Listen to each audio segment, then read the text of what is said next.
Hi everybody, welcome back to the channel, and the latest learning is all about the prevalence of asymptomatic findings on MRI. We've all had patients who have said to us they've had a scan and they've been told their spine is wearing out, or they've got the spine of an 80-year-old. Words like degeneration, disc bulges, osteoarthritis can really scare our patients. And as a result, they stop bending, they stop lifting, they start treating their spine as if it's made of glass. But what if most of those scary findings are completely normal? No more alarming than getting grey hairs or wrinkles as you age.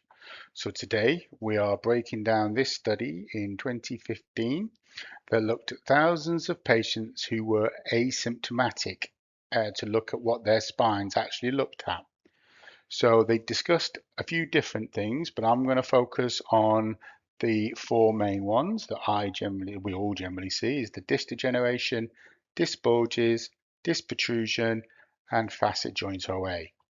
So disc degeneration simply just means that there is water loss in the disc. Naturally, as we get older, the disc is a little bit narrower, and it's quite common in patients. You can see here. So in the population 20-year-olds, 37%, 30-year-olds, 52%, and so on. One of the quick guides I use for my patients, so I don't have to try and parrot fashion everything, is 20 to 30-year-old, the prevalence is age plus 20. 40 to 60-year-old, the prevalence is age plus 30. And over 60, it's greater than 80%, all in asymptomatic patients. So the next one is the disc bulge. So this is where obviously the disc is pushing slightly beyond its normal boundaries. And even in 20-year-olds, 30% of pain-free patients can have a bulge. So a quick way of remembering this with our patients is the patient's age plus 10. And you get a very rough guide uh, of the actual prevalence. We then move on to the disc protrusion. So this is a more localized disc herniation, and it generally stays quite constant. From 20 to 40-year-olds, roughly, it's 1 in 3. And then 50 to 80-year-olds, it's about 1 in 2.5.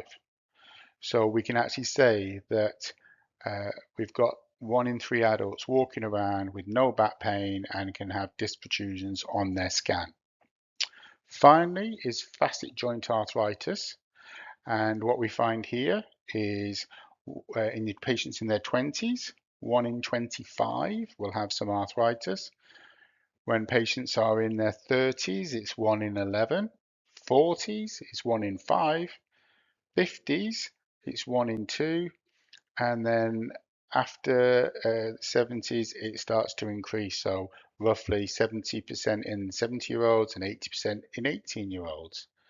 So the takeaway from this is if an MRI shows structure, not pain, scans are vital diagnostic tools when red flags are present, but finding age-related changes on a report doesn't mean your back is broken. If we treat every normal wrinkle on an MRI like a structural disaster, we do more harm than through fear and unnecessary avoidance than the scan itself. Make sure you tell your patients the spine is strong, adaptable, and built to move. So if this has helped clear up some MRI fears, please like the channel, the Rehab Revolution, on the YouTube and on Instagram. Thanks for watching, and I'll see you in the next breakdown.